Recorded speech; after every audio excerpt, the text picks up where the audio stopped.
San Francisco, it's Rex Broadcasting Wrestling Observer with Dave Meltzer and Brian Alvarez. Are you ready? Are you ready? Let's get it on! How's it going, everybody? This is Dave Meltzer. We're going to be here for the next 2 hours talking pro wrestling. We've got Brian Alvarez here, of course, as we do every week at Figure 4 Weekly, and we will have Mike Tenay, the voice of NWA TNA, and we're going to talk a lot about what's been going on there. They're moved to, well, it's not prime time, but they're moved to Thursday, starting on April the 13th. Their lockdown pay-per-view, which a lot of people are wanting to call about Sting and all that other kind of stuff. Plus, I would say you could call about anything else, but there are no lines available, so right now you can't. But it's bad. Yeah. Anyway, the number is 1-800-878-PLAY. You can write that down when someone hangs up. You can join in. But anyway, we'll talk a little bit about the week that just finished in professional wrestling and the week that's coming up, which is, in fact, Hell Week. It is Hell Week. That's right. There's going to be Ring of Honor shows on Thursday in Detroit, Friday and Saturday in Chicago. Then Saturday night is the Hall of Fame. Sunday is WrestleMania. Monday, of course, Raw. All of this is in Chicago. In fact, I'm right now thinking that it's really a disservice that I'm not in Chicago, but if I was, I would probably die. Yeah. Monday night is a Pride pay-per-view, a week from Monday. So, next weekend is going to be quite the weekend. I'm certainly glad that I got my Ann Calvello obituary out of my system this week. How long is it? It's about as long as the Crusher. Not as long? No, about as long. Oh, really? Yeah, and that's being toned down. I could have written so much more about. I could have easily written a book about her. In fact, a couple days ago, I kind of mentioned it to one of her friends, and it was just kind of like, this is just completely ridiculous. I could write a book. And he goes, well, you should. And did you say, I'm never writing a book again? I'm not writing a book about Ann Calvello. No. You didn't like I didn't like to push him my way, did you? No. No, I pushed him for Scott Williams. There you go. Anyway, we need to start talking about WWE, and we will do that after the break because, so after Monday, Monday's Raw and Tuesday's SmackDown, Tuesday night SmackDown taping, which airs on Friday. That's it. It's all off the cliff. That's right. The hype is over. It's almost over now. We've got the biggest show of the year coming in 7 days, and I guess me and Brian will talk about that right after this. You listen to Wrestling Observer Live on the Sports Byline Broadcasting Network. Mike, so we'll be getting to those in just a couple of minutes as well. And I think the first thing we should talk about is if Shawn Michaels is going to come to the Hall of Fame this year. Anyway, did you see the interview with Bret Hart this morning? I did. Yes. So he's got a cab waiting outside the Hall of Fame in case Shawn shows up. Yeah, well, I mean, we've been talking, one of the big things has been, I knew that there was no way he was going to do an angle in the Vince McMahon-Shawn Michaels match, okay? As far as going to WrestleMania and doing the wave, he said he wasn't going to, and, I guess we'll find out at the day of the show, but he's now publicly said that he's not.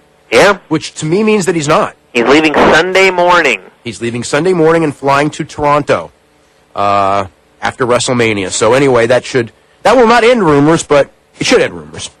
And, but well, they'll probably do something tomorrow to hammer home those rumors. Oh, on Raw? Yeah. You would think so. Maybe not. Maybe not because it would be seen in bad taste. No. That's a good one. No, just kidding. Anyway, no, but you know what? I mean, Saturday night really is the main event of the weekend. Yeah, I would say so. We talked about it before the show started, but if you look at Raw and SmackDown the last few weeks, Raw, they've been trying to make these matches main event caliber, and it's just not working. And SmackDown, they've been trying to crush these matches. And it is working. Well, it's working. It's very intriguing. It's very intriguing TV to watch. SmackDown, it was just like, I guess the idea was, I don't know what the idea was. They had Ray lose to Finlay, they had Kurt Angle get pinned by Mark Henry in the main event, and I guess Randy Orton was the only guy that escaped unscathed, but it did Ray no favors, it did Finlay no favors, it did Angle no favors, it did Mark Henry no favors, it did Randy Orton no favors, and the whole thing was over, and the only person who it did any favors for was Triple H. Imagine that. Incredible. I know. I mean, again, it is WrestleMania. It is going to do big business. And the lineup, the lineup was never that strong, but you can, I mean, last year, Triple H and Batista, on paper, was not going to be a strong match, but they did, a tremendous, whatever it was, 5-month build, I think it was, maybe longer. It was kind of teased it from October.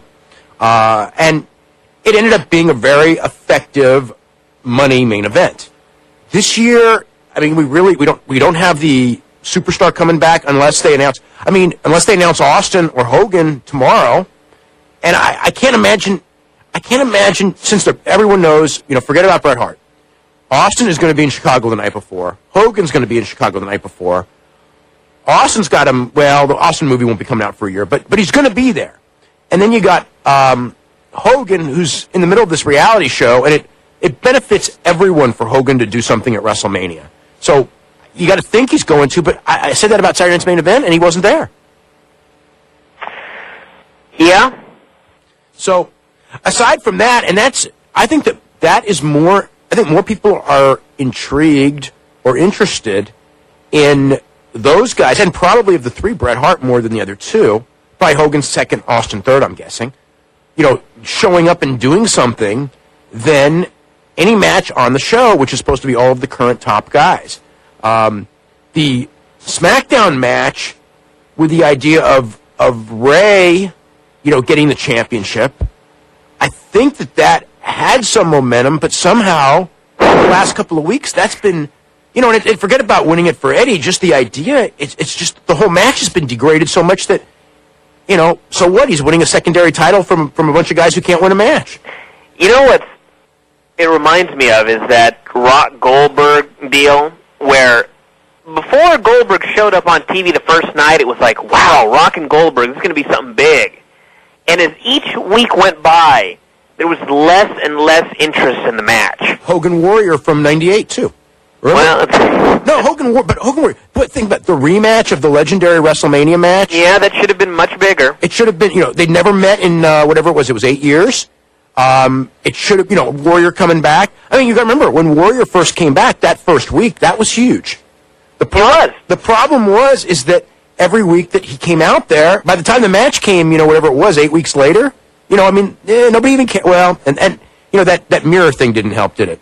It was a total different kind of bad build. Yeah. It was just a whole bunch of absolute stupidity trying to sell a Hogan Warrior match. This is just, they just keep doing stuff every week, and I'm sure, I don't know, I'd like to say there should be an idea behind it, but it just happens, and you care less and less each week. That should not be the case. No, and it's actually... I mean, Cena and Triple H, seriously, they do angles every week, but I don't know that the angles have strengthened the match. They haven't. Yeah, the three-way's been weakened badly. Yeah. On the SmackDown side.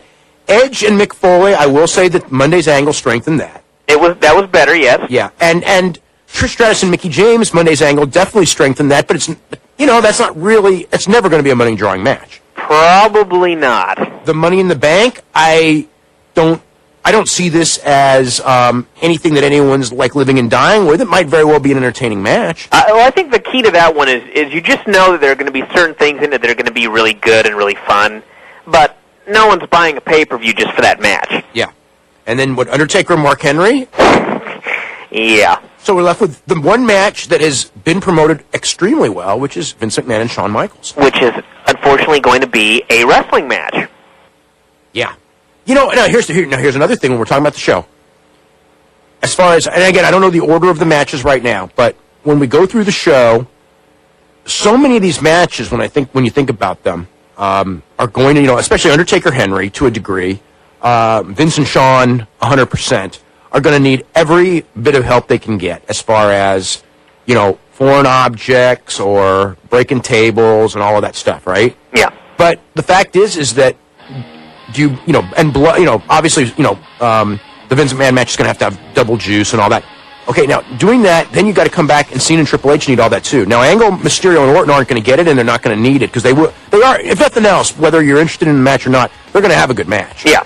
But Cena and Triple H, left to their own devices after, every match on the card, because I'm assuming they're going on last, they're going to have a lot of trouble, and not to mention the fact the show is 4 hours long. And that's... Which will be, you're going to have a burned-out crowd that's seen everything by the time those guys get in the ring. It's WrestleMania. You know what? WrestleMania, you can get away with a 4-hour show. I mean, I've seen... If it's good. Yeah, well, it's not going to be bad. Everyone's got their working shoes on. You know that. Like Benoit and JBL. You know that's going to be a good match as long as they have time. Yeah. Anyway, we are about to go to a break. We're back with Mike Tenay and your phone calls.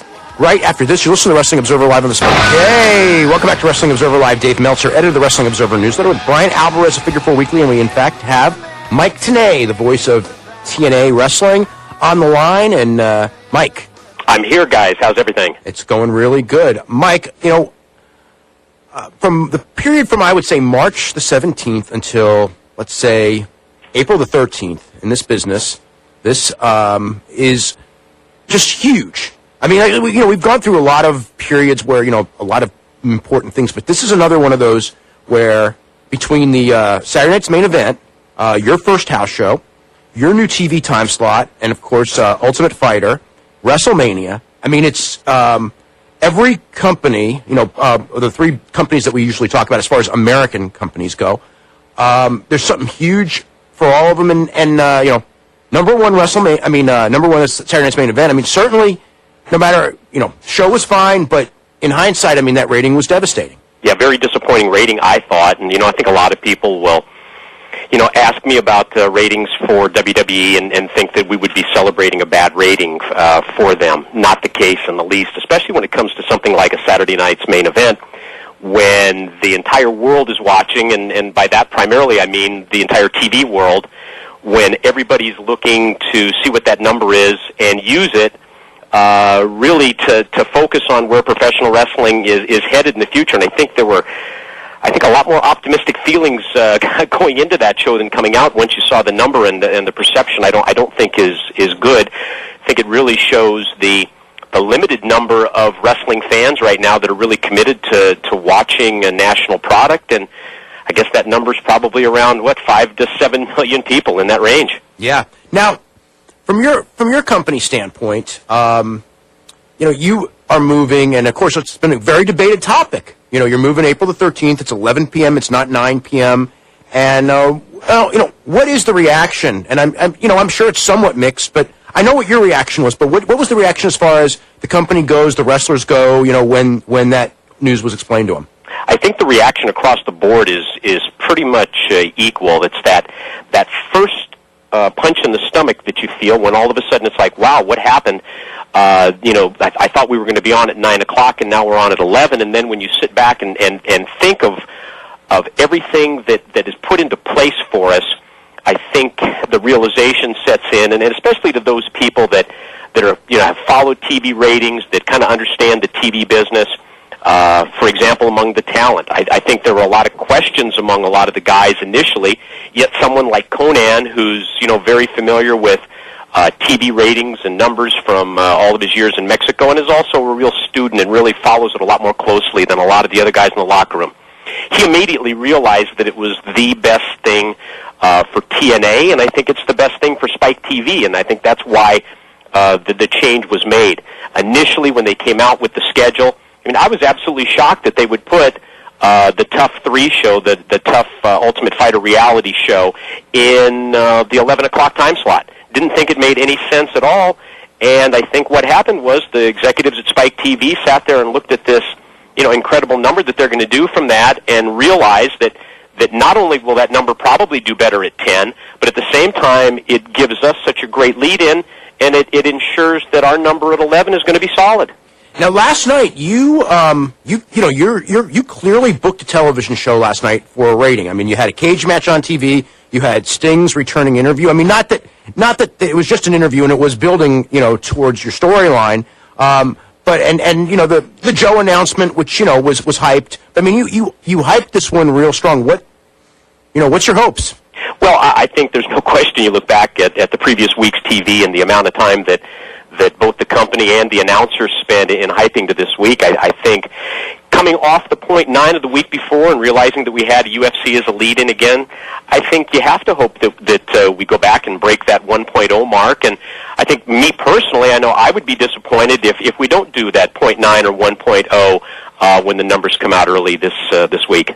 Now, what was your feelings? I mean, because there was a couple of week period there. You know, I mean, the first week was okay because you and I, you know, the night of the UFC pay-per-view, it was going to be tough to get a rating for a lot of different reasons. You don't have the lead-in, and a lot of your audience watches UFC. Yeah, I mean, it's just the nature of the beast. You look at those numbers of the crossover viewers that have picked up on the TNA product after watching UFC, and you know that a huge portion of that audience is going to be buying that pay-per-view.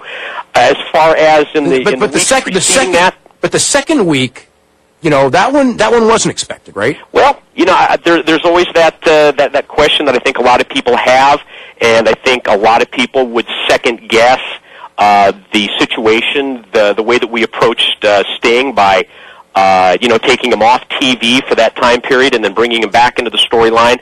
And I think when they have a chance to sit back and see how this all plays out, I think they'll realize that it by far was the best move. And I think it was a calculated risk, but I think a risk that we definitely needed to take. And I know that I felt that there was going to be a little dip in the ratings coming off the hype job that we did with Sting's return to TV.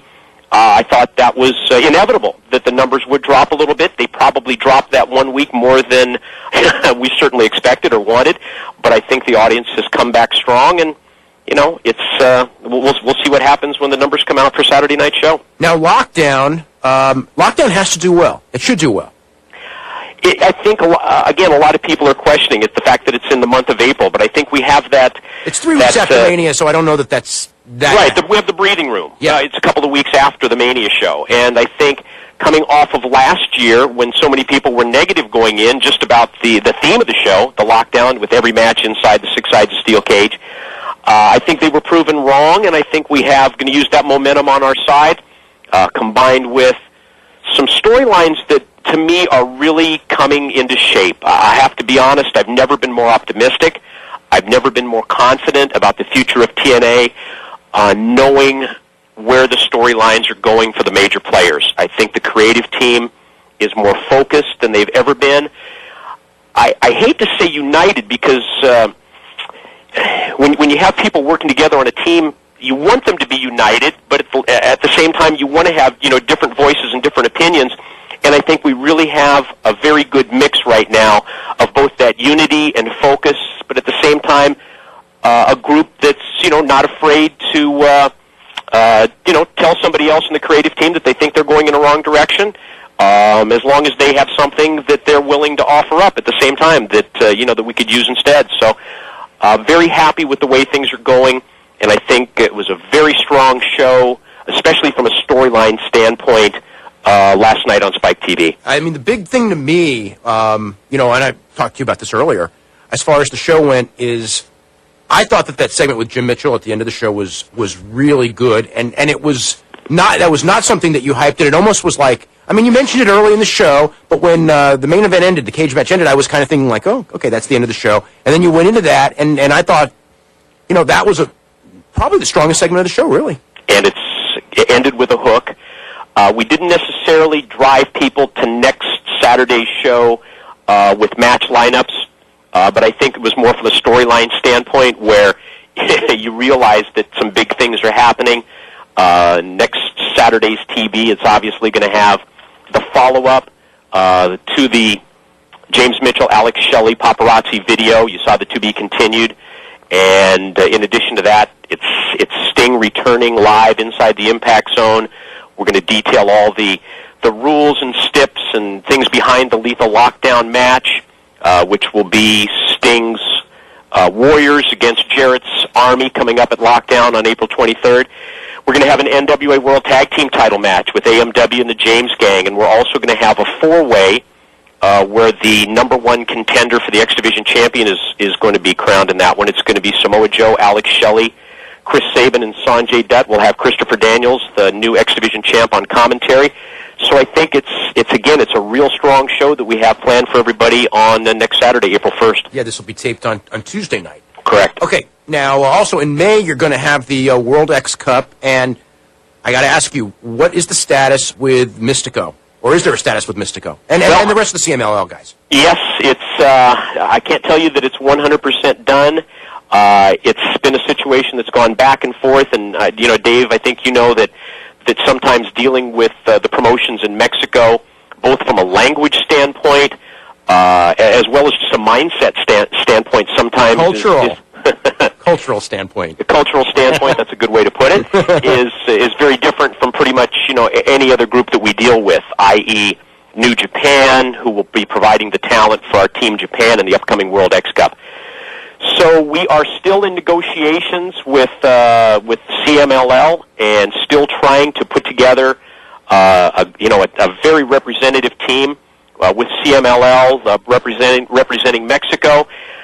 I can't really tell you 100% that it's going to happen at this point. We're still working on it. We have a backup plan in place, and I think it's still going to be a good Team Mexico, and I think regardless it's going to be a very, very good World X Cup. It's just one of those events that you put those athletes out there and the X Division guys and just really turn them loose, and you're going to see matches for the World X Cup, not just on pay-per-view, but also on Spike TV leading up to the May 14th Sacrifice pay-per-view event. Okay, now, correct me if I'm wrong. Are the guys all going to be in on April 25th and so they'll actually be on a couple of weeks worth of television where you're going to have like points or however the thing's going to work. Correct. Leading to the final matches that will be on the Sacrifice pay-per-view, right? That's correct. So you'll see guys, you'll see certain guys coming actually to the upcoming pay-per-view event. Then you'll also see other groups coming for the TV tapings and the Sacrifice pay-per-view show in May. So and the England team is pretty much is that pretty well locked in? There's not going to be a team from England at this point. It's going to be Team U.S., Mexico, Japan, and Canada. Okay. You mentioned a little bit earlier that for the most part the booking crew is all pretty much on the same page. Has there ever been one angle that was particularly polarizing? Well, I mean, to be honest with you, pretty much every week when we sit down, there's differences of opinion. As far as one specific story that I can't really think of one that would necessarily polarize the group. But, I mean, it comes down to a situation a lot of times, where there is a vote among the people on the creative team. But I think it's more just the thinking process that we have now and the direction that we're headed, where I think right now we're really a team now that can you believe it, it's almost a year into the last time that there was a change in the creative team in TNA. Are you surprised at all, because a lot of this was your baby, as far as the working with Dale Torborg and the Chicago White Sox, and how much publicity that you've gotten, especially in the Chicago market? And I mean, let's face it, more than Chicago, you were in Sports Illustrated this week, with a picture, a picture of Simon Diamond getting a chair shot, basically. I mean, that's, for basically what's not a major angle, you've gotten more than major publicity. I certainly expected it in Chicago, and pretty much guaranteed it to management that we would get great coverage in Chicago. Just realizing that the Tribune and the Sun-Times, they have to cover the World Series champions and all the local TV stations as well. Did I expect that nationally would be this strong? I thought there was the possibility. I certainly thought that when we did the pay-per-view, when we had Johnny Damon involved and Bobby Heenan and Brzezinski used the home plate on Simon Diamond, did I expect that we would be in the ESPN Sports Center top 10 moments? Yes. But I think overall, nationally, I've been pleasantly surprised by the strong print media that we've received and the strong TV media's coverage as well. All the elements are there. It's really been for me probably in all my years in wrestling, probably the most fun that I've had with a particular story because of how involved that I am in it, and seeing the results, all the better, I think. And when you pointed out, the Diamonds in the Rough team that that we really didn't have anything specifically for. I think it's been pretty amazing that we've been been able to garner this kind of publicity, and it's really helped them out as well. And as far as the people across the country just learning about the TNA product, how can you beat this free publicity? You know, a lot of people don't know this because I think that they just thought that it was like a one-shot deal for that pay-per-view match. But this is actually there's a lot more coming in this one. Well, there's a lot that's still out there and still available if all the pieces fall into place. And you know, it's something that we've been working on awful lot of hours. That you have to put in an awful lot of hours of work that you have to put in order to be able to pull something like that off. Just dealing with the White Sox, and boy, I just have to say the Chicago White Sox organization has just been incredible. They have been so good to TNA, so supportive, and boy, you said it the best, I think, Dave. That's what happens when the owner's a wrestling fan. There's an awful lot more to come. You know what? And I've only really had a couple of conversations with Eddie Einhorn about this, and he's supportive. But there's been a lot of other people in the organization that are just thrilled to be a part of it as well. Well, I mean, like, to get Ozzie Guillen involved. I mean, that was that was pretty fortunate, I would say, especially from someone who's not a wrestling fan. Yeah. Well, we'll be back with more. We're going to talk to Mike about a few things, and we will start getting your phone calls. We got every line lit up. We'll be talking about TNA. You can also call up about anything to do with. You can call about. We can talk about WWE. We can talk about UFC. In fact, when we come back, we're going to talk about a huge UFC story that hasn't gotten a lot of play, but Mike and I will, and Brian will talk about that as well. You're listening to the Wrestling Observer Live. Okay, welcome back to Wrestling Observer Live. Dave Meltzer, editor of the Wrestling Observer Newsletter, with Brian Alvarez, Figure 4 Weekly. We're here with Mike Tenay, the voice of TNA. Real quick, you can always go to www.wrestlingobserver.com. We've got daily, all the latest news. We've got reviews of all of the television shows, interviews with the top wrestlers, plus information on how to get to the Wrestling Observer Newsletter, which I put out every week. Figure 4 Weekly that Brian puts out every week. Just want to remind everyone, the next couple of weeks of the Observer and of Figure 4, going to be a lot of stuff because there's just a lot of stuff going on between the new, April 6th UFC, the April 13th debut of TNA on Spike and everything leading to it, the Lockdown pay-per-view, WrestleMania, of course, all the WrestleMania and Hall of Fame coverage coming up next week. And this week's Observer is going to be, for some people, I'll just warn you ahead of time. For some people, it's not going to be, there's a lot of stuff that's not wrestling in this week's Observer, more than probably any issue in the history of the Observer.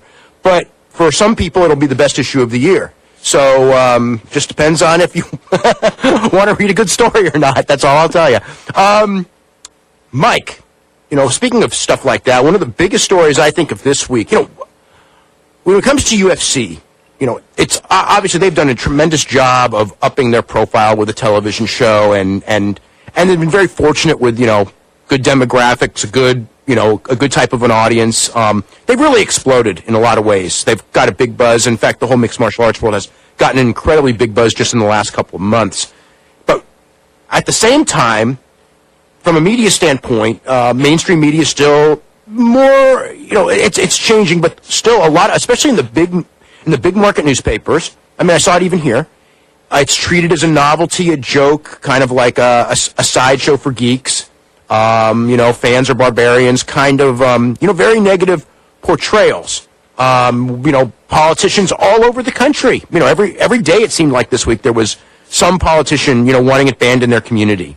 A newspaper ripping on it. Over in England, why is this thing being allowed here? Now, UFC made a move on Friday morning when I woke up. I mean, I was stunned. And I mean, they hired Mark Ratner, and Mike, you know who Mark Ratner is. He's the executive director of the Nevada State Athletic Commission. And Mark Ratner is, actually one of my best friends.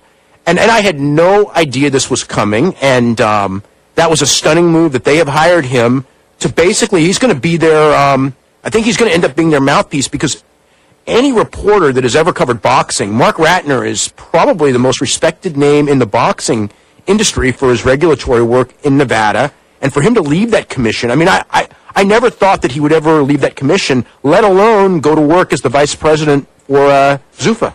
It was a shocker, to say the least.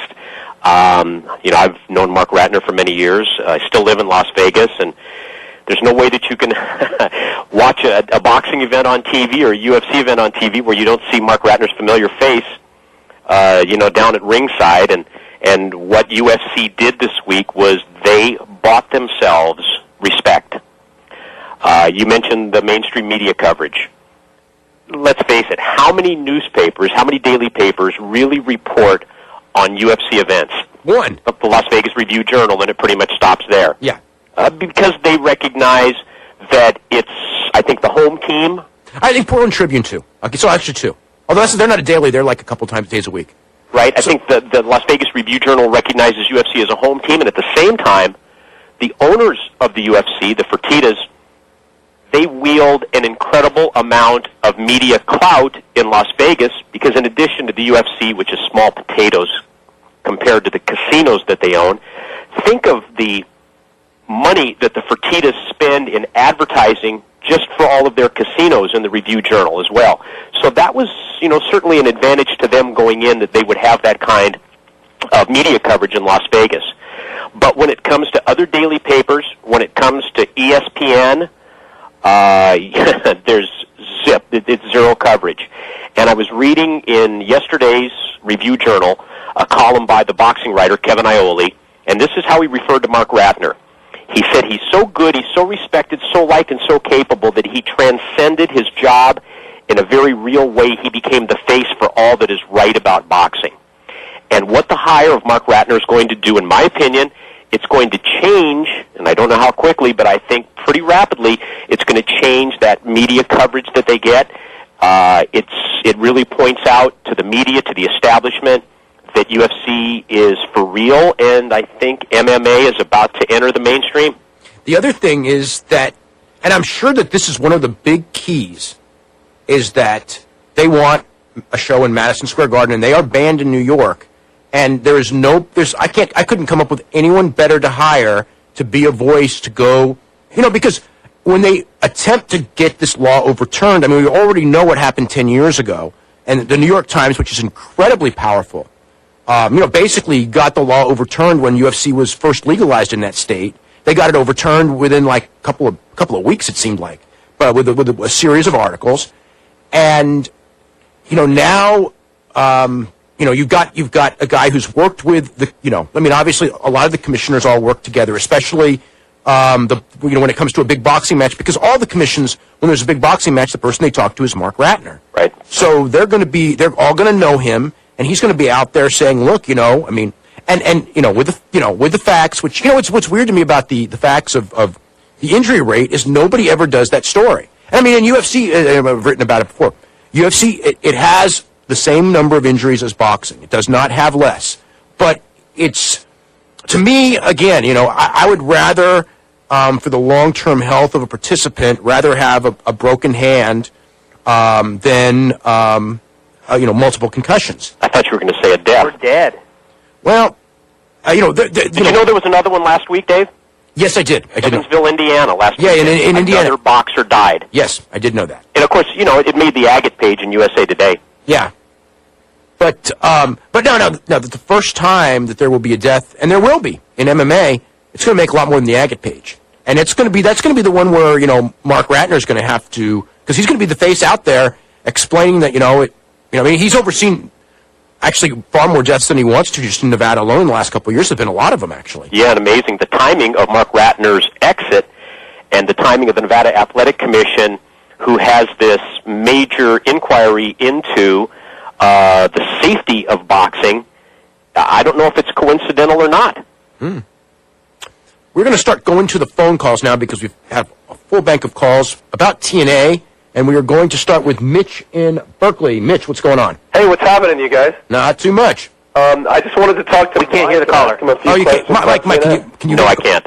Oh, wonderful. Okay, well, I'll translate. Okay, go ahead, You Mitch. can't hear me now? They can't hear you. I'll have to. All right, no problem. I just want to say I really like TNA, and I've watched it come up from Fox Sports Bay Area, and it's, it's not perfect, but if there wasn't that happening, I don't think I'd be watching wrestling. This is the first WrestleMania in 10 years that I'm not getting this Sunday. I'm going to watch the tape the next day from a friend. Mm-hmm. So that's very telling of what's happening right now. Mm-hmm.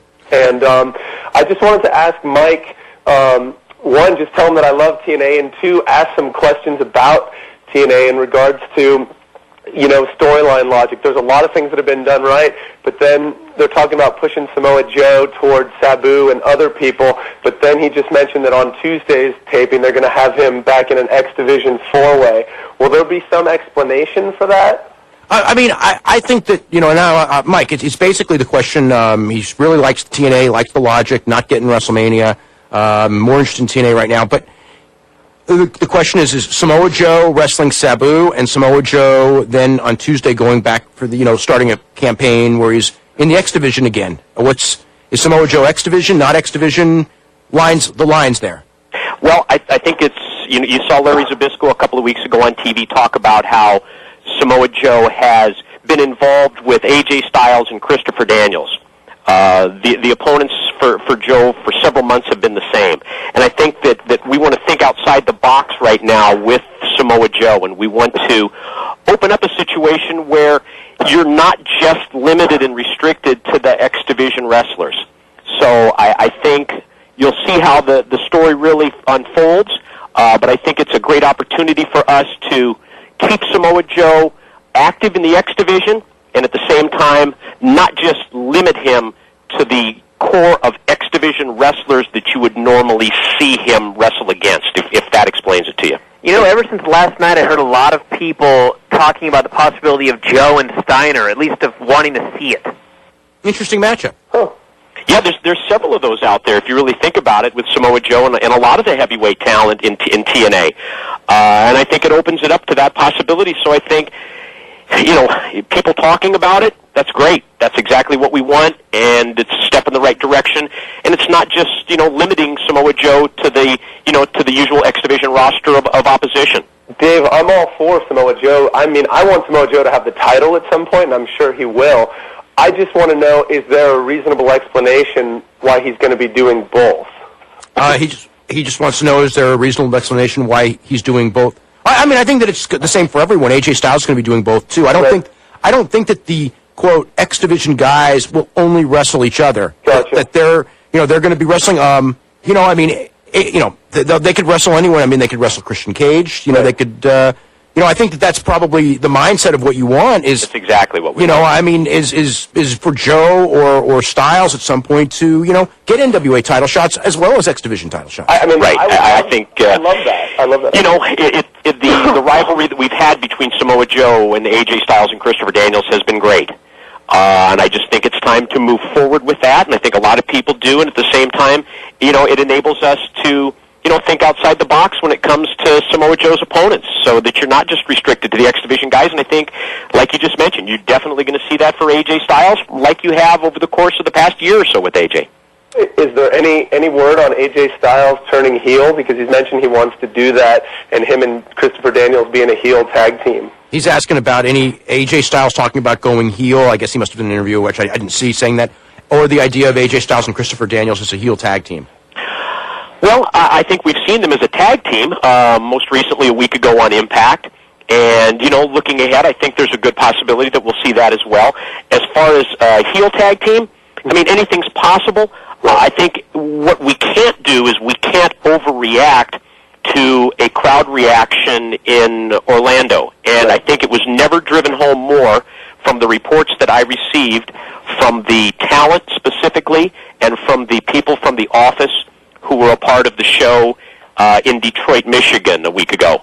The response from the opening bell to the last match was incredible, and it was 180 degrees, I'm told, different than the response from the crowd in Orlando who, let's face it, they've seen an awful lot of wrestling in the last year plus. A lot of good wrestling, too. Right. I mean, they see good pay-per-views every month, so. Dave, could I ask one final question? That's one thing sure, go ahead. Is, been able to hang their hat on. Why don't you hold on, and we'll come back to you right after that the would break. Be awesome. Thank you, Dave. Okay, we'll be back right after this. You're listening to Wrestling Observer Live on the Sports Byline Broadcasting Network. Brian Alvarez of Figure 4 Weekly. We're here with Mike Tenay, the voice of TNA, and we're going to go back to Mitch. And Mitch, what's going on? Hey, can Mike hear me yet or no? I can hear you now, Mitch. Oh, that's a lot better. Good. Great to hear your voice. Great to talk to you. Congrats on all the TNA success. Well, thank you so much, and I think if you like the TNA product now, you're going to be happy about where we're headed over the course of the next few months. I don't doubt it. I've been with you since. I got a few Wednesday nights, and then I watched everyone on FSN since it started. And comparing now to then, I still watched it then because I believe in supporting you because you're the nicest on-camera wrestling person in general, outside of Dave, that I've ever met. And knowing that your hands are in it gives me faith because you're a fan. Okay, first and foremost. We're heading to the news so quick. If you got one last question, you got to ask it now. Okay, the question is, are we going to bring in more old guys? And is the idea to bring them in to get the attention and then to build young stars? Absolutely. I mean, how do how can you complain about a Scott Steiner who can give you that great Q factor and recognizability right off the bat? I think it's that right combination, it's that right mix, it's having something in place for them. It's not just bringing them back with just to throw somebody out there on the TV show, but it's having something in mind. And I think we've done a great job so far with Scott Steiner and have some good things upcoming ahead with him. And when the younger guys beat them, it'll mean something too. Well, there you go. And we have in terms of talent right now, I tell you what, I think we have the best roster of in-ring talent that's assembled in the business today. Well, I'm a huge fan, and I just want to say you guys are about an inch away from getting like a. Okay, we got to go. We'll be back right after the news. Thanks, Mitch. Thank you so much.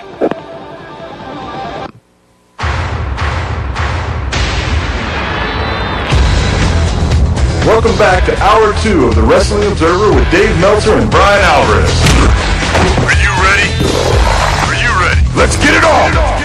Okay, welcome back to Hour 2 of the Wrestling Observer Live. Dave Meltzer, editor of the Wrestling Observer newsletter, with Brian Alvarez of Figure 4 Weekly. We're here with Mike Tenay, the voice of TNA. I want to remind you also that, of course, TNA moves to Thursday at 11 p.m. right after Ultimate Fighter starting April the 13th. The Lockdown pay-per-view, which is all cage matches, headlined by Sting's team against Jeff Jarrett's team, will be on April the 23rd, and it will be, I think that it should be one of the two biggest pay-per-views, if not the biggest pay-per-view. As far as buy rate-wise, it should be that the company's ever done. We will, I guess, see if that happens. And Mike, has there been any talk of moving the pay-per-views out of Orlando? Well, there's always talk about that. As far as a decision being made by management that they're officially going to do that, that's not, it has not happened as of yet. I would be shocked if, by later in the year, that we have not, tried to take one of the pay-per-view events out of Orlando and take it to, I don't know whether we go to Detroit, which had such a great response to the house show last week, maybe a Chicago, something along those lines. I think we really, as a company, owe it to ourselves to venture out and to try that. At the same time, I certainly realize that management is concerned about taking the small steps first and not really, putting so much money out that we're going to look back on it later and say that was a bad move. I think the whole key is to keep this train moving in the right direction. I certainly feel it. It's encouraging to get a phone call from somebody like Mitch, who we just heard from there, who kind of thinks the same thing that I do, that we're just that inch away from really turning the corner. But I think really we have to take the pay-per-views out of Orlando sometime later this year. Were you surprised with how, I guess, big that house show ended up being? Yeah, I think I was. I thought it would do well. I don't know exactly. Maybe in the 2,000 range, maybe 2,500. I was thinking, and then to hear that nearly 4,000 people for that show. Boy, and I talked to my brother-in-law. Went to the show, and he was talking about the lines of traffic out in front of the building. Just getting in there, and the incredible response the entire night, and then again, and talking to all the people from TNA as well. Boy, just everybody thrilled, and it was a great step for us, I think, and it hopefully opened up the eyes of a lot of people that we are, ready to take that step, and let's try a pay-per-view outside of Orlando. What about house shows?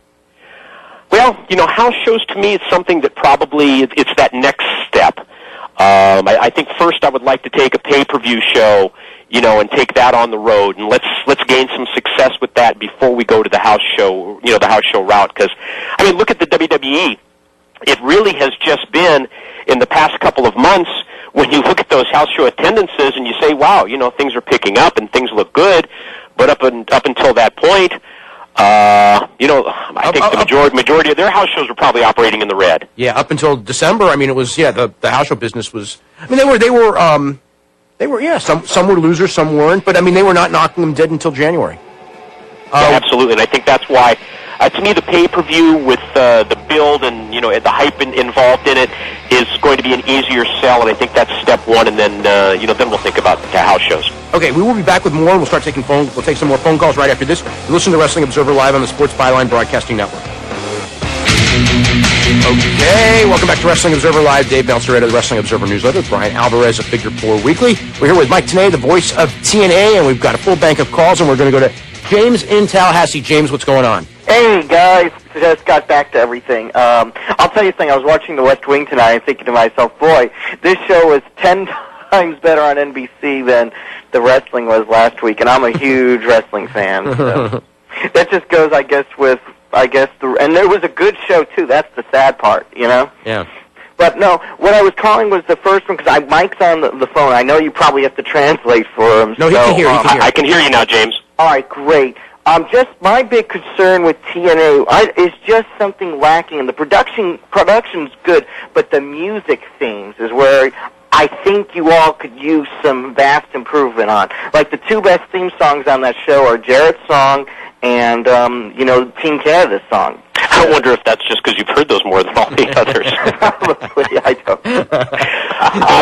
To be honest, I think the strides that we've made in terms of production and the look of the TV show have been great.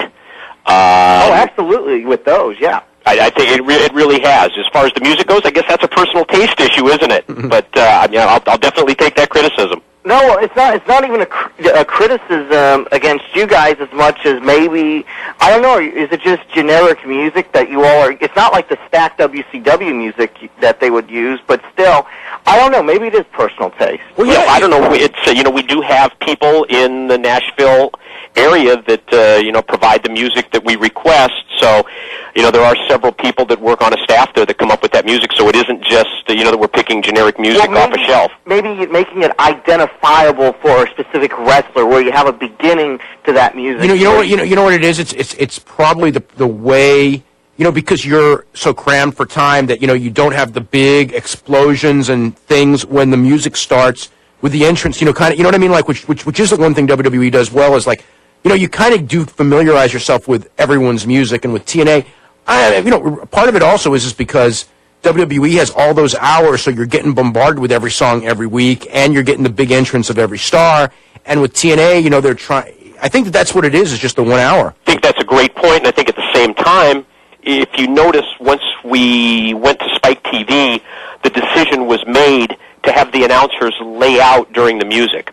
Which is something that I have always wanted to do, just for that point, that getting the people familiar with those opening, few notes of the music, so that they have that immediate identification. So I think it's something that we are working on. We'll work on it, even more to make the music more recognizable. But I think we have definitely improved in that area just by having the announcers lay out so that you're only hearing the ring announcer speak. Over the top of the music for the most part until they start making their entrance down to the ring. Well, I guess it's kind of like the old. I guess I'm just an ECW mark where we had to have all like the old. I think of the advantage though that ECW had in the music that they were playing was so recognizable. Yeah. You talk about getting that Pavlov dog's reaction. I mean, they really had an advantage with music that people were so familiar with. Mm-hmm. Okay, we're going to go now, James. Okay, take care. Okay, you're very welcome. We're going to go to Ed in San Antonio. Ed, what's going on? Hey, guys. Mike, it's always good to talk to you.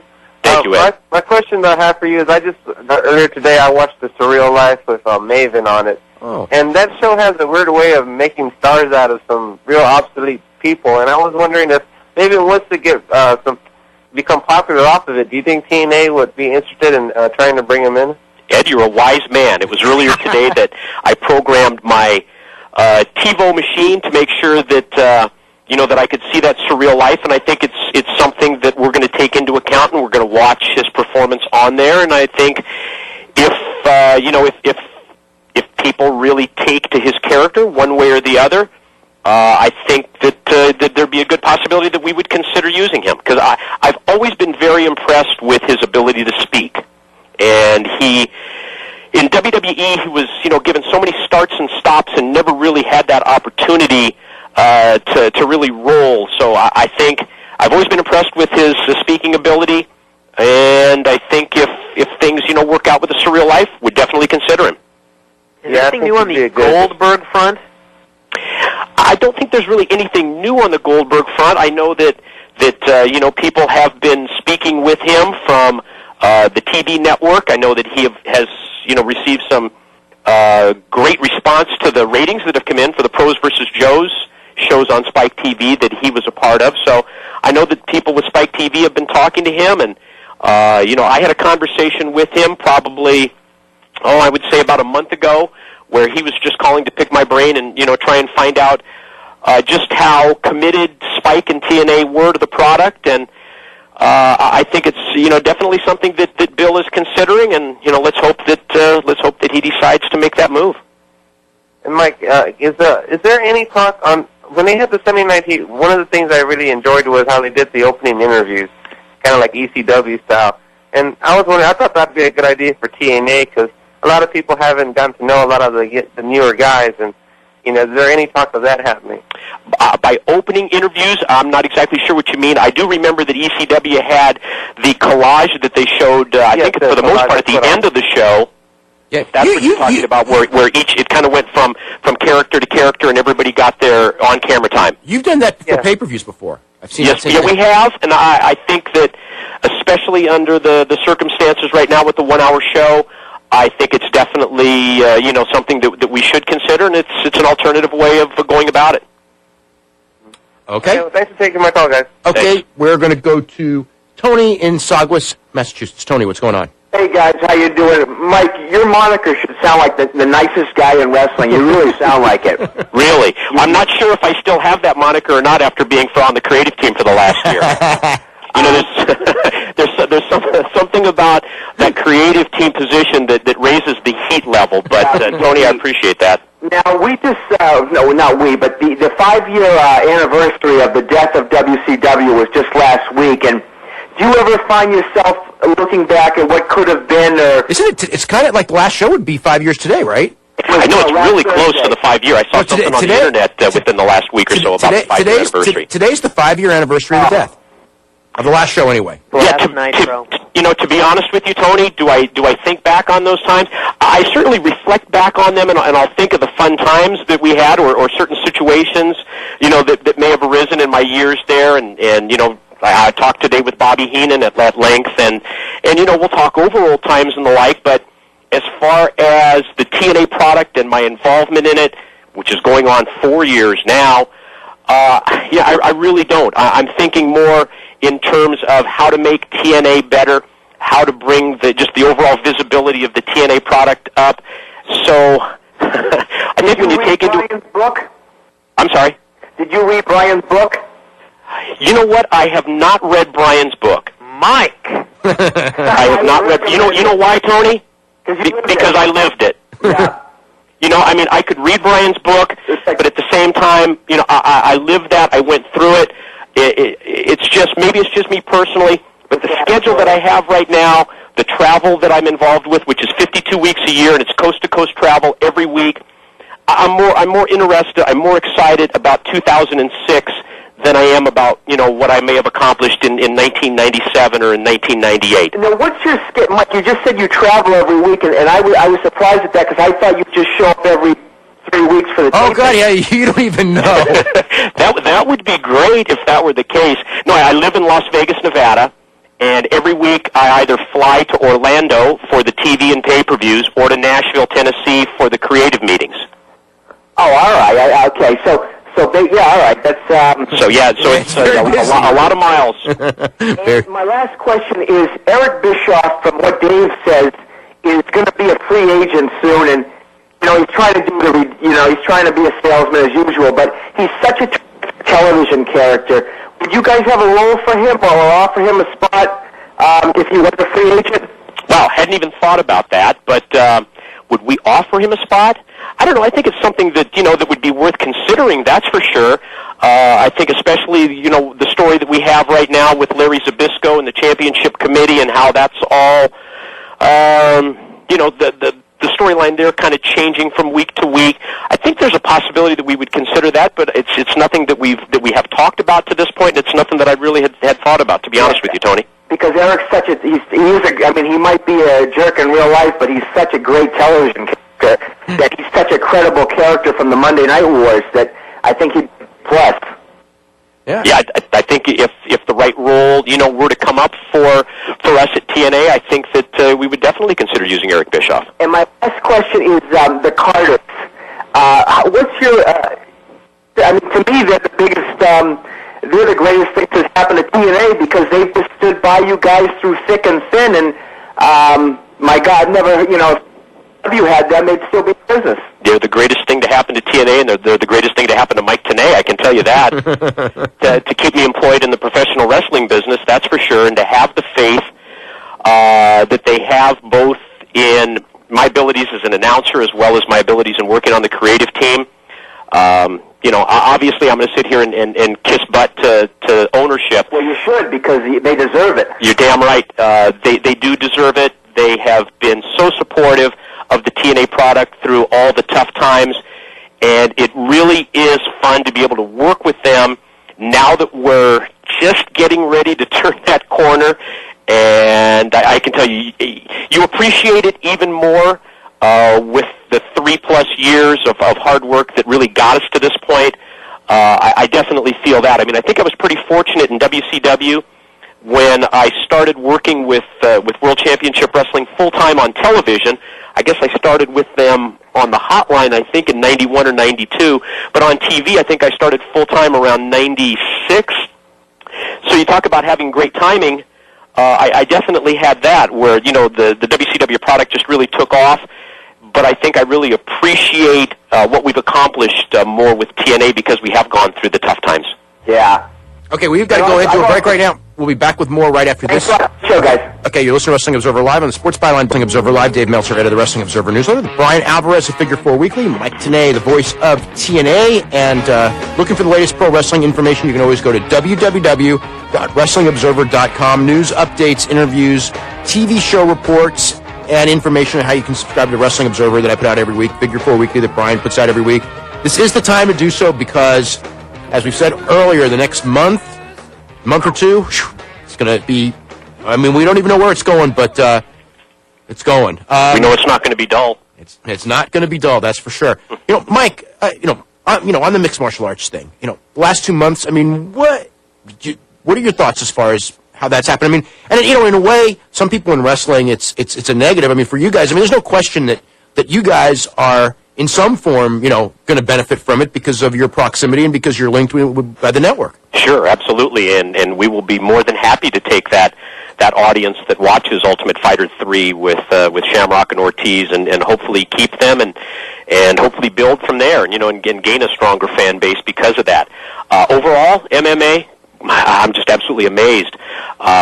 I only get to spend a day or two a week in Las Vegas each week, but I can tell you that you cannot pick up the newspaper here without seeing either a UFC event being promoted or a World Extreme Cage Fighting show, just every place you turn. And I know that in Southern California and in Northern California, things are heating up the same way as far as MMA goes, and I was really intrigued by the poll that you had on your website within the last couple of days.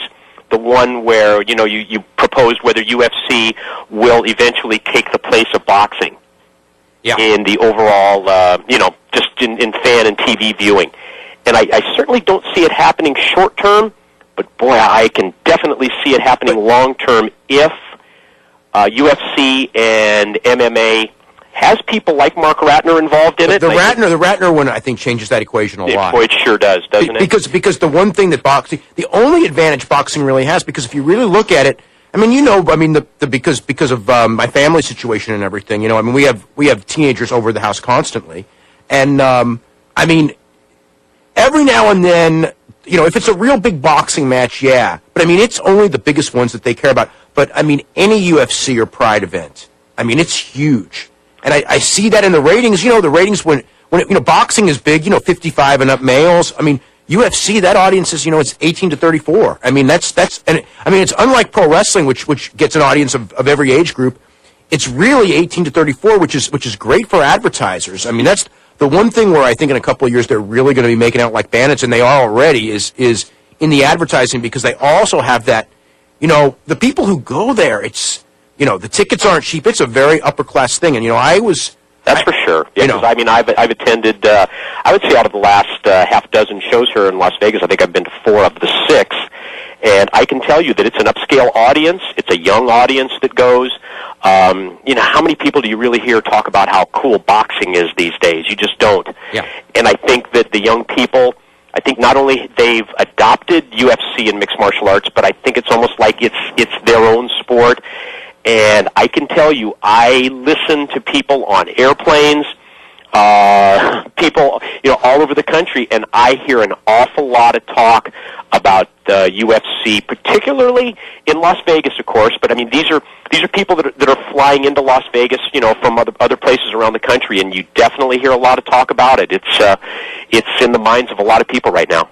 Brian just went to a show with no names a week ago. No names. No names. And I mean, just sold out wall to wall. And, I went the week before, and I mean, I was stunned. Like, I wrote about this, and I told you guys this as far as the thing that, there were many things about that night that were interesting, but one of them was the amount of wrestling fans that I saw that I hadn't seen in 10 years. Mm-hmm. I mean, it was like I sensed that there was a realism there that they wanted from their wrestling that they weren't getting from their wrestling, because wrestling's changed, and a lot of it for the good, and a lot of it not for the good, and it was just a very, and again, I get renewals, and I mean, so many just go like, I don't watch wrestling anymore, but I love the MMA coverage, and and I will say this, in the last 2 months, more than ever before.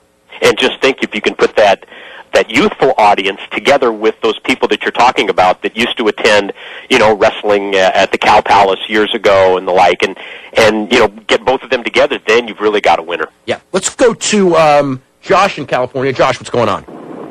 Hey, I have a question for Mike. I was going to ask about WCW, but a couple callers ago, the guy asked the same question I was going to. But I just want to know, I read on the internet a while back that Hogan and Savage had a confrontation backstage at a TNA show, and I was wondering if you had any more details about that. Oh, I remember. Josh, not really. I think I was probably out broadcasting at the time, so I wasn't there to witness it. But I think that there was that one night, though. However, when both were in Orlando, Florida, at the Impact Zone. Any more details on Bret Hart coming over? Well, I think obviously he has the Hall of Fame upcoming, and who really knows? Bret's the ball is pretty much in Bret's court. We would love to have him on one of our shows. Love to have him talk about the state of the wrestling business, and that that invitation is there for him to tell you that I think that he's going to be on a TNA show in the next couple of weeks. I couldn't really do that, but we certainly keep the door open. Awesome. I love the show. I've picked up a couple pay-per-views, and it's fantastic. Keep up the good work. Thank you so much, and tell other people about it too. Okay, let's go to John in New Jersey. John, what's going on? Hey guys, what's up? Not too much. My question is twofold, actually. First of all, I just wanted to get you all's take on the whole Shannon Moore thing, and in the bigger picture on that, with this whole the WWE signing up a bunch of guys who were let go, down to even Henry O. Godwin. Henry Godwin wasn't. By the way, I think Henry Godwin wasn't signed. He was just given a tryout. Was that a rumor? He was just given a tryout. A tryout. They haven't signed him to a contract yet. They may. They realized he was Henry Godwin. What? They realized he was Henry Godwin at that point. I always liked him, but that's just me.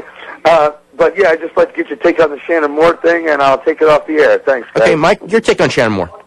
Well, I think that we left an opening for Shannon Moore, and Shannon Moore capitalized on that, and phone calls were made, and WWE decided to bring him back, and that's the nature of the wrestling business. And good luck to Shannon Moore. Yeah, I do think that was sort of overplayed as a big story. It was only because of the intrigue factor of a guy actually being at the TNA tapings, the day after he signed a contract while denying it. I think that's what made it a story. I mean, really, I mean, Shannon Moore, I mean, one way or the other, he's not a difference maker. I mean, no. I mean, I don't think anybody would say that is. It wasn't like it was a big raid that hurt, like if it had been, Samoa Joe, which would have hurt badly, or which they've tried to do, which WWE tried to do as well. Okay, we're going to go to Rob in Indiana. Rob, what's going on? Hi, I just had a comment about you guys saying earlier how John Cena and Triple H will have a tough act to follow with all the gimmicks going on. Yep. I mean, you said there was nothing pretty much new for that match, but there's one thing that the fans won't have the opportunity yet to do, and that's boo John Cena out of the building. Yeah, that actually, you're right, as far as crowd reaction goes, the John Cena matches always get crowd reaction because you get that percentage of the audience that loves him and percentage of the audience that hates him. So for reaction, I agree. I think that it'll get that, but I don't know that it will be a good match. I don't know if it'll be a good match, but I mean, it just might be like last year's, where they'll pop for the finish, and I think Triple H, if he wins the title, will have a huge pop at the end. Oh yeah, well, any title change at a WrestleMania, whether it's no matter who wins, it's always a big pop. I mean, for the two world title matches. Yeah, and I just had one question for Mike Tenay, regarding Roderick Strong and Austin Aries. Will they be brought back to TNA down the line and put it in a storyline with Alex Shelley again, or has that been dropped completely?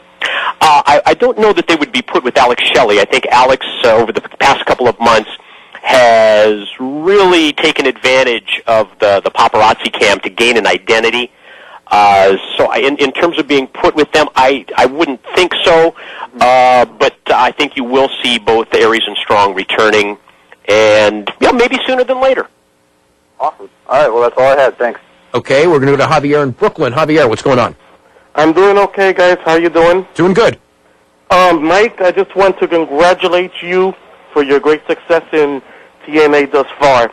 You guys have been a breath of fresh air. Well, thank you so much. I appreciate that, and I think the wrestling business definitely needed TNA, and I think overall you'll look back at it, and the success of TNA is going to drive WWE to, compete even harder. Just two quick questions. I know you guys are now having a working relationship with New Japan Pro Wrestling. Is there any chance of bringing Brock Lesnar in anytime soon? That's more of a legal issue than a TNA New Japan issue. Yeah, it really is. I mean, in best case scenario, would we like to have Brock Lesnar on our TV? I think of course you'd like to have someone of his level, recognizability as well as in-ring ability, and lots of interesting stories that go along with Brock Lesnar, and I think would be a great fit for the TNA roster. But that's something that legally has to be squared away. And also, any chance of Chris Jericho? Well, that's kind of up to Chris Jericho. TNA would love to talk with him and would love to present that opportunity for him. So, that's up to him at this point in time, whether he decides that he wants to come back to professional wrestling or if he just wants to continue along the lines of both the music and acting careers. I don't see Chris Jericho doing anything for at least the next couple of months when it comes to pro wrestling, just because he's got that play, and he's really trying to make his name, and it's very clear to me that he's trying to make his name as something other than ex-pro wrestler, current pro wrestler Chris Jericho. So, he's got a small movie role that he's doing, and so I just don't see it now. I mean, he's what's Chris now? 35 years old. He's 35. So someday. I'd be shocked if he didn't come back. But I think he's in the same movie that Christian Cage is in. He is. Shoot 'em up movie, filming in Toronto. Right. So, but I mean, I'm pretty familiar in the sense of I think he really is working very, very hard. He's in LA all the time. He's taking acting lessons. I mean, he's not goofing off and flaking off. I mean, he's working harder than he's working. I won't say harder, but he's working as hard as he ever has, trying to make it in this new thing. So. I just don't think, TNA's schedule, it's a lot more advantageous. I could see it as actually a stronger possibility than WWE, but I wouldn't see it for a couple months. That's my thoughts. And just one final comment. The only regret, I wish that you and Jim Ross would have done an announcing thing together at least once. Well, may never happen. That would have been great. Yeah, that's something that has never had the opportunity to work with him, but I certainly have the utmost respect for Jim Ross, that's for sure. WWE dropped the ball when they didn't bring you in. Well, thank you. I appreciate that, Javier. Okay, thank you very much, guys, and Dave, keep up the great work as always. Okay, thank you very much. We'll be back with more right after this. You listen to Wrestling Observer Live on the Sports Byline Broadcasting Network. We're with Brian Alvarez of Figure 4 Weekly and Mike Tenay, the voice of TNA, and we got a full bank of calls. We're going to try to get to as many people as we can before the show goes off the air. So we're going to go to Darren in Alabama. You're next up. What's up, Darren? Hey, what's going on, guys? Not too much. I wanted to talk to Mike, kind of looking at after the success of Detroit, how the house show situation is going, because Detroit went really well, and I know you all are doing some things in Virginia, and we in Alabama are kind of lucky with the Russell Birmingham Fed that has brought in people. I think we got Daniels and Joe and the James gang coming in about 2 weeks. What's kind of the next step for you all as far as house shows? Well, we talked about that earlier, Darren, and I think that I think as a company, we probably need to get the pay-per-views, on the road before we, work out a full-fledged house show schedule. I think the opportunity to have the Detroit show where we worked in concert with ICP and the Virginia shows, with Hermie Sadler and the like where we're working with them, I think it's a great opportunity for us to get out there and not only spread the word about the TNA product, but to use that as sort of a testing grounds and to see how successful we can be. And I know that some of those shows in Virginia have been pretty well attended as well. The Detroit one, I think that one told the world that there's a lot of cities out there that are ready to see TNA wrestling. Yeah, well, definitely. I know with the Birmingham show a couple of months ago that was headlined with Joe and AJ, we got probably, I'd say, close to 1,000 with that one. So yeah, it's a good first step. And as far as, like, you mentioned about Joe kind of jumping back and forth and other things with AJ, kind of when you all started out, the X Division was sort of its own separate brand almost, and there wasn't a whole lot of mixing and matching with the X Divisions and the heavyweights. Is that something you all are kind of trying to get away from now? No, I think on a limited basis, and really, if you think about it, who better than Samoa Joe to test the waters with something like that? AJ was, probably the first that we took from the X Division into the heavyweight picture as well. But I think Joe's just such a natural for it, and I think that was really the natural progression for him. Okay, thanks a lot, guys. Okay, we're going to go to Ryan in Syracuse, New York. Ryan, what's up? Hi, how's it going? Going pretty good.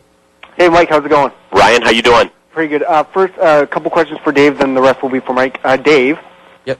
Between WrestleManias, WrestleMania 1 and WrestleMania 14, were they both transitional periods? Were they both as big as the first, Was 14 as big as 1, do you think, or not? 14 would have been the one. I'm trying to get my years straight. Austin beat Michaels with Tyson. That was a big one, yeah. That turned the corner, didn't it? Yeah, that turned the corner, but no, I mean, living through all of them, I think number one, from a mainstream standpoint, was the biggest. A lot of people will say number 3, but number 3 was the biggest was big among wrestling fans. Like the one with The Rock and Austin from the Astrodome was just huge. But number one, I mean, like the buzz in town from people who were not wrestling fans towards number 1 was one that none of them equaled. Now, I think that the Tyson being there, that had a real big buzz because of Tyson. That was in hindsight, one of the greatest moves they ever made was, and I remember at the time, we were very skeptical because it came with such a ridiculous price tag. I mean, it was $3.5 million for one guy. I mean, you got to sell a lot of pay-per-view orders, and I mean, I'll tell you, WCW and Zane Bresloff. I mean, he had his connections. But with Tyson, he had his connections with Mike Tyson, and I mean, there was definitely consideration of. Before WWE actually made the move, we knew the move was being made. He knew the move was being made anyway, and of trying to go. And the fact is that and Eric, as you know, was a free spender when it came to money. And Eric even thought $3.5 million. That's just too much. And Vince got it, and it turned out to be an incredible move. I mean, sometimes it could have blown up in his face if Austin wasn't there and such a strong personality to get over it. But I mean that. There's no question when you look historically that WrestleMania turned the corner back. And wouldn't it be interesting to rewrite the history books or to see how they would be rewritten if Bischoff would have pulled the trigger on that money both from the standpoint of Tyson and WCW, but keeping that away from WWE. Yeah, but I think in the long run it wouldn't have. I still think WWE. Yeah, in the long run, that the problem was WWE's weekly TV was getting really good, and WCW's was just 1998 was not. It was a great financial year, but by the end of the year, the creative was terrible, and 1999 was just a complete disaster. I thought. Bischoff probably would have dropped the ball with Tyson. I don't think he would have done what McMahon would have done. They didn't have a Steve Austin who was just ready to come along at that time, which was part of it. He'd have been hooked with Hogan, and as much as Hogan, would have got a lot of attention because of Hogan and Tyson. The fact is that Hogan had done, he'd already done other celebrity angles. So actually, he hadn't yet because the Jay Leno thing came later that year.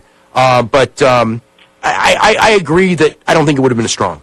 Isn't it interesting also that one of the things that's missing, in my opinion, from this year's WrestleMania is that buzz? And, I mean, it's still going to do great business off the name, but that's certainly one thing that's definitely lacking. Mike, with a couple of TNA questions right now. Go ahead, Ryan. First, do you think Conan and Sabu will actually get pushes in the company, or do you think that they'll just be mid-card guys for life? Because I think Conan's underrated, and I think Sabu's been underrated for years. Are you talking about Conan and Sabu? Were those the names? Yeah. Wow. I think in terms of TV time, Conan has received, an awful lot of TV time in the past couple of months, and I think probably the only thing that's keeping Conan away from a more active in-ring role is the injuries that kind of limit him at this point in time. As far as Sabu goes, he's hurting way worse than anyone knows. I mean, Mike knows, but I mean, he's But anyway, go ahead. Yeah, Sabu. And at the same time, though, I mean, we have kept Conan as a major part of that of the TV show, and I think again when you look at the story that we have right now with Conan after breaking off from 3 Live Crew and now coming back in the rivalry with Bob Armstrong, I think we have very intriguing story there. I love that Bob Armstrong interview last night. Oh, Bob Armstrong is boys. He is really one of my favorites, and you just turn Bob Armstrong loose. I mean, can I tell the Bob Armstrong story about the finger at this point? Go ahead, sure. Bob Armstrong is such a fanatic for working out that he had trouble just getting a good proper grip on the weightlifting bar, and went to the doctor, and rather than having surgery, just told the doctor to cut one of his fingers off because he was having problem gripping the bar. And there's something about that story that tells you really all you need to know about Bob Armstrong. Yeah. That's one determined individual. One determined 66-year-old. Yeah. But when I mean pushes by world title, like I know the world title is just, Conan going to be in a world's title match? Is that what you're asking me? No way. Can win the NWA title? Like he's been a great ECW champion and all that. Oh, Sabu? Yeah. Well, I mean, look at the situation. We had Sabu in one of the highest profile matchups a couple of months ago with Abyss, and with Sabu gaining major victories in that rivalry, and now coming back, Sabu is matched with Samoa Joe. So, boy, I think it's the first match announced for the Lockdown pay-per-view. So I think he is in a high-profile situation with us. I know Joe's the future, but it seems like TNA is just using him to get the younger guys over, not really giving them the credit that he deserves. You're saying that about Sabu or Joe? Sabu. Look back at that Sabu Abyss rivalry and tell me that. Yeah. I don't think so. I think he's a major player with us, and major piece of the TNA team, and going forward, I hope it continues that way. And before I go, I got one last question for Mike.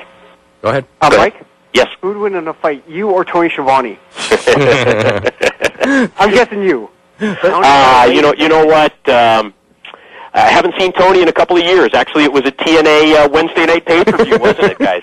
They had it last time. Okay, let's go to Ken in New Jersey. Ken, what's going on? Hey, how you guys doing? Doing good. I've been really impressed with TNA, but at the same time, it's really sad that I'm not getting WrestleMania, because I can't imagine not getting WrestleMania, but it just doesn't seem very good. But one of the reasons is, the whole Vince McMahon, Shawn Michaels thing is just getting so ridiculous, the same thing every week, and it just makes me not want to get it. And that was my one concern with TNA is like with the Dudley Boys, like the one pay-per-view where it was a table match and it was supposed to be a title match, and then they didn't make it a title match. And now, like, every time it's like they do the run-ins. Like last night, it's like, how did, America's Most Wanted even get in the cage? And it's like, it just seems, I'm a little concerned that they keep having the same thing over and over, and it's like, you want to see the good guy beat the villain up, but after a while it kind of seems to get old, and that was my only concern is, how they're doing that storyline. AMW and Dudley's, yeah. Well, I mean, they've just kind of broken it off into a new direction. We'll be back right after this, so we'll talk more about that. Okay? You'll see Wrestling Observer Live on the Sports Byline Broadcasting Network. Okay, welcome back to Wrestling Observer Live. Dave Meltzer of the Wrestling Observer Newsletter. Brian Alvarez, Figure 43. We're with Mike Tenay of TNA. Real quick, AMW Team 3D title program. What's the status? Yeah, wanted to answer Ken's question right before we went to the commercial break there. Don't think it was really caught well by the cameras, but what happened was AMW came down and they knocked down referee Andrew Thomas, and that's how they were able, since he was the referee who was outside and he was the guy who was on the gate, that's how they were able to get involved in the match. As far as Team 3D and Team Canada goes, Ken, I would just ask you to be patient and watch and see how the story evolves in the next week or so, and you'll see the twist that's coming on that. Okay, let's go to Jeff in San Ramon. Jeff, what's going on? Hey, Dave. Hey, Mike, as far as free agents go, what do you think of Daniel Puder and Matt Morgan? Well, I had the chance to meet with Matt Morgan on a couple of occasions when he came to Orlando. Very, physically impressive guy. I think he's working over in Japan now, isn't he, Dave? Yeah, All Japan. With All Japan. So I know that we've given Matt Morgan some consideration. And Daniel Puder, I think that there's a very bright future for Daniel Puder. I think he's one of those guys who really comes across as charismatic. Certainly the reports off that MMA show in San Jose prove that he is one of those guys who, when he comes to the ring, people perceive him as a star. And, I think TNA has had some conversations with him, and hopefully we will in the future. Okay, anything else, Jeff? No, thank you. Okay, we're pretty much out of time. Mike, I want to thank you very much. And I guess you're headed to Nashville tomorrow. Orlando. Orlando. I'm sorry, I got the week mixed up. For the TV taping on Tuesday, and the show next Saturday really is shaping up to be a good one, both in-ring as well as outside the ring, with Sting's return, the great four-way X Division match, an NWA Tag Title match, and the next chapter in the James Mitchell-Alex Shelley paparazzi cam. Okay, I want to thank you very much. Thank Brian, of course, for being here. We will, of course, next week is WrestleMania, as everybody knows, so we will not be here live. We will be back live in 2 weeks talking about WrestleMania, and in fact, it'll be a couple days after the open of the Ultimate Fighter and a couple days before TNA debuts on Thursday, which is on April the 13th, which will be a big television show. I'll just tell you that, just to gear up for that one as well. Okay, we'll see you in a couple weeks. You'll see Wrestling Observer Live on Sports Byline broadcast.